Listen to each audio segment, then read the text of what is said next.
Hey guys, welcome back to today's video. Today is Saturday, January 15th, 2022, and today I'm going to be talking about the state of North Carolina yet again. This morning I made a video talking about the congressional redistricting process in the state and how the Supreme Court in the state is likely to shoot it down. In today's video, or I guess this afternoon's video, we are going to be primarily talking about the North Carolina Senate race, a competitive Senate race where Donald Trump has already spoken for who he wants as the GOP nominee, but unfortunately for this representative, Ted Budd, a former, or I guess current representative from the state of North Carolina who earned President Trump's endorsement back in June of 2021, has not been emerging as the frontrunner in this Senate race, ultimately limiting the power of Donald Trump's endorsement in this state, which many of us, including myself, thought would be a surefire way of Ted Budd instantly winning the Republican nomination for Senate that simply just hasn't come through.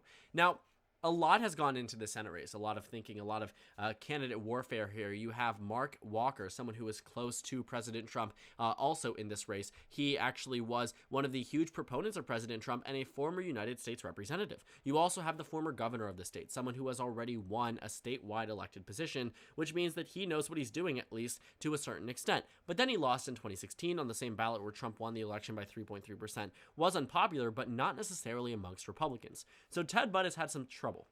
He has had trouble breaking out of his own, strictly being Trump endorsed. He has no appeal to the Republican Party primary voters beyond that. I mean, he was polling at 3 to 5% before President Trump even endorsed him in this race, which was why it was such a surprising endorsement. There were two frontrunners, Mark Walker and Pat McCrory, and for Donald Trump to have chosen Ted Budd, it seemed as if he was resurrecting someone's campaign that was ultimately going to be doomed without the endorsement. But it doesn't look pretty solid right now.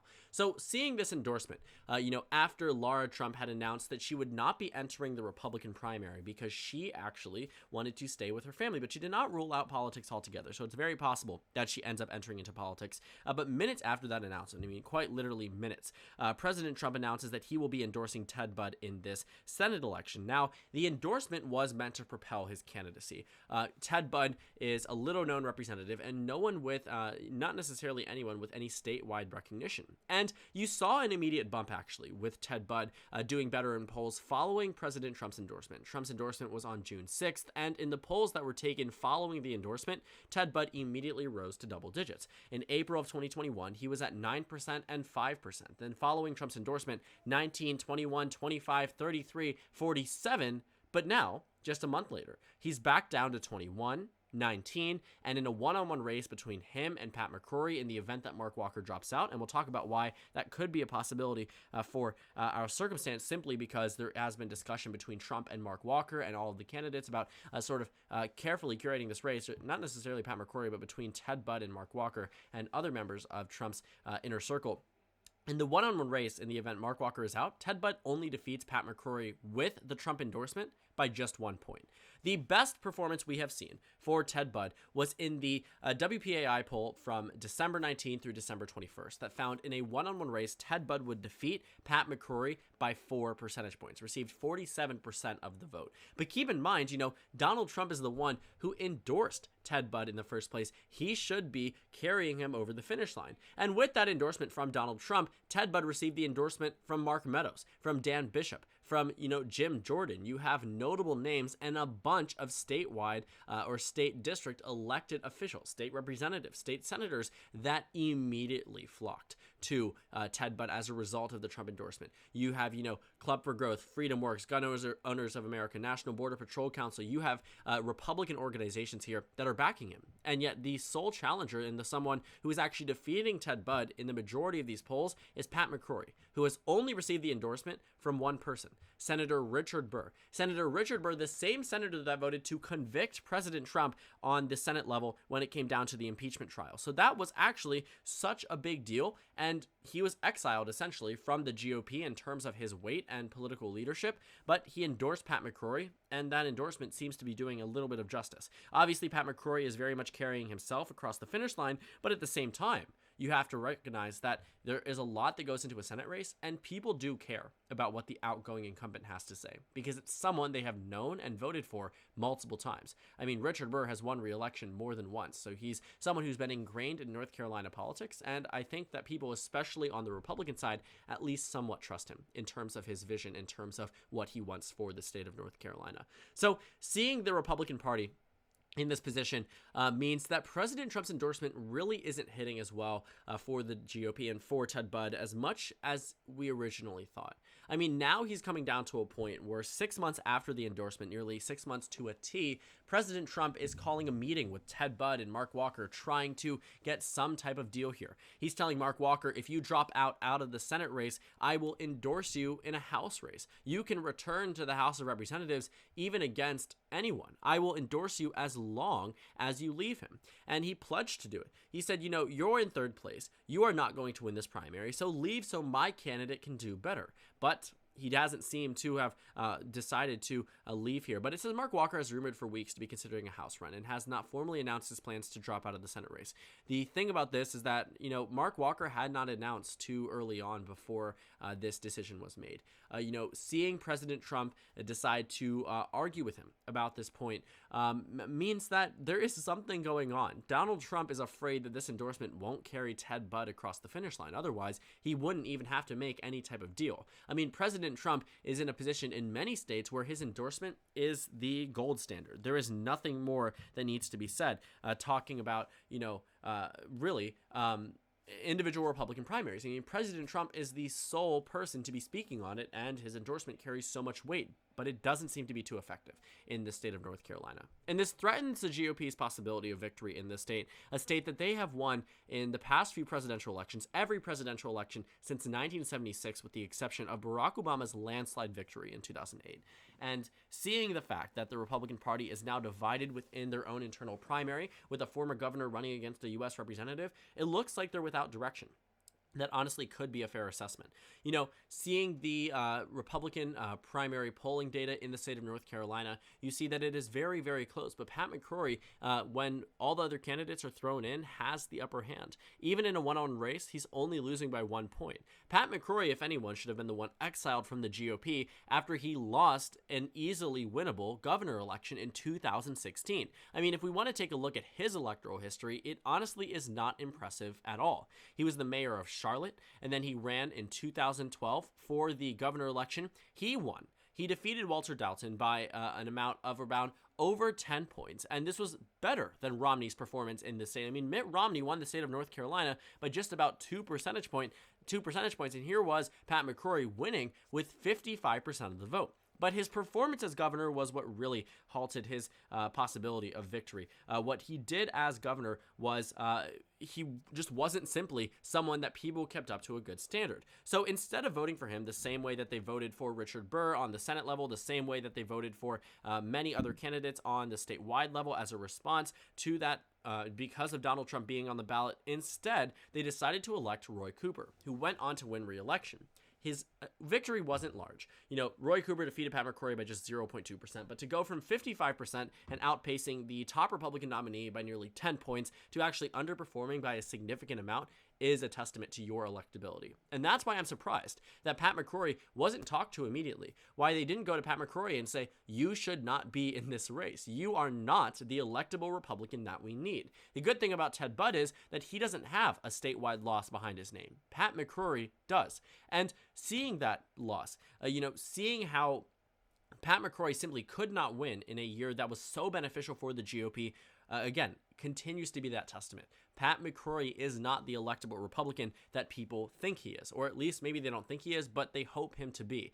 Even in 2022, Pat McCrory will face challenges because the same issues that were brought up for him as governor will be brought back up in the Senate level. How can you fairly represent this, or not fairly, how can you adequately represent the state of North Carolina on the national level if you could not even do it back home? If you could not even do it working with your friends in the state legislature, could not do it working within your own party? And that's where you start to see the problem. The Democrats don't have this issue. On the Democratic side, they did exactly what I mentioned on months ago that the GOP needed to do, which was clear the field. When President Trump endorsed Ted Budd, it seemed to become a necessity for the GOP's victory here that they needed to clear the field. And Trump's endorsement should have done that. They should have had one person that could have been campaigning against the Democratic Party for the past couple of months. But instead, they have been fighting within each other. And the actual primaries have been pushed out to May of 2022. So we might not even know who the who the Republican nominee for Senate is until months from now, 5 months from now, whereas the Democrats already know who it's going to be.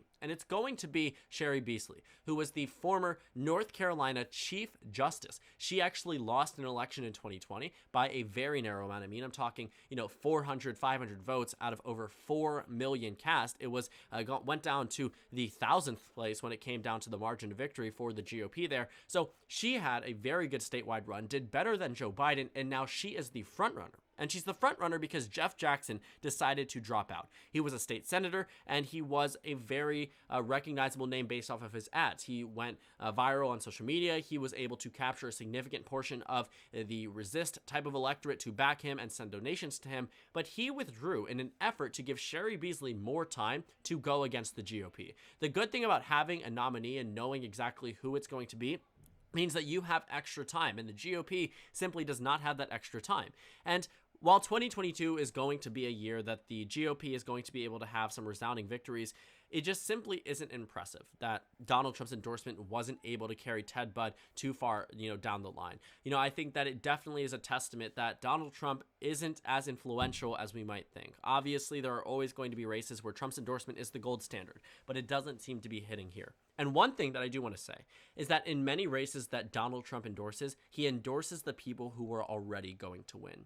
We very rarely see Donald Trump endorse candidates that are coming from behind. It does happen, but it very rarely happens because, as I have mentioned in all of my videos pertaining to President Trump's endorsements, Donald Trump is very careful with who he endorses because he knows that it could look bad for him if his endorsements lose, if his candidates of choice end up losing a primary or losing a general election. So he is careful, but he wasn't super careful in this race. While Ted Budd may be more right-wing or more partisan towards Trump, which honestly isn't true. When you take a look at voting record, it doesn't make sense that Ted Budd was the selected choice. But again, that is an entirely different issue.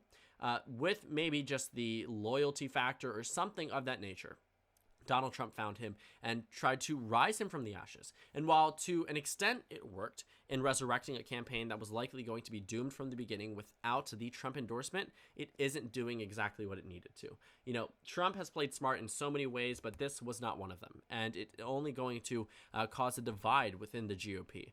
Once you see, a one-on-one race, if Mark Walker decides to run for House, and also the news from Ohio makes it a lot more difficult for Mark Walker to be confident that he will actually find a House district to run in if he is able to run. The thing about the new North Carolina maps is that they are so gerrymandered that it is going all the way to the North Carolina Supreme Court, which has struck down their maps as recently as 2019 and is Democratic controlled today, which means that more than likely North Carolina is going to find a new map. And that's why the primary elections were pushed out from March to May to allow for a new map in the event that it does occur, just simply because there are so many lawsuits against the current congressional map, which makes it less likely that Mark Walker will want to run for House, knowing all of that. But time will tell, obviously in time for the primaries, in time for him to drop out and change positions when it comes down to it. But I do think that, once we start to see a one-on-one race, I don't think we are going to be, seeing Ted Budd run away with it. All of the polling data so far has indicated that that just simply is not what is going to happen.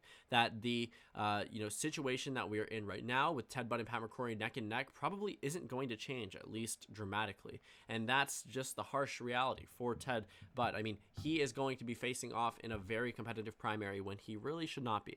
Right now, if I was to make a bet on who would actually win this primary, I think that Ted Budd just simply will do better because of the endorsement. I think that he could defeat Pat McCrory, but it will not be easily won.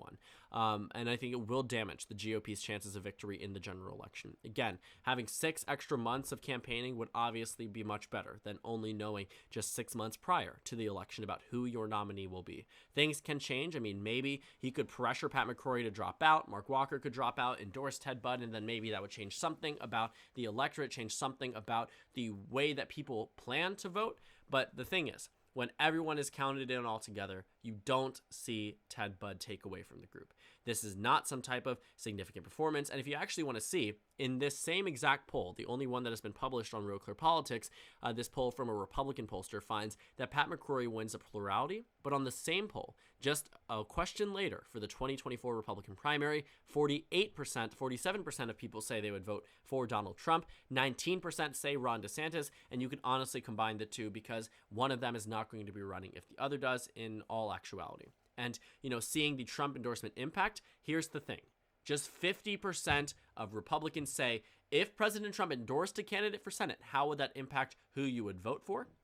And you find here that 50% say they would vote, 25% say they would definitely vote for the Trump-endorsed candidate, with just 25% also saying that they would probably vote for the Trump-endorsed candidate, with 37% saying they would keep an open mind. So as long as this race remains crowded, it is possible that that keep an open mind amount will be enough to cross over Pat McCrory over the finish line. While it seems as if about half of all respondents on the Republican side would vote for a Trump-endorsed candidate, that isn't enough to carry you across. You need 50% plus one. And considering that about half of them, 25% of the entire Republican electorate surveyed, said that they would probably vote but not definitively, also means Ted Budd faces some issues because it isn't a strict loyalty, as we otherwise assumed, for the sake of the Trump endorsement in North Carolina.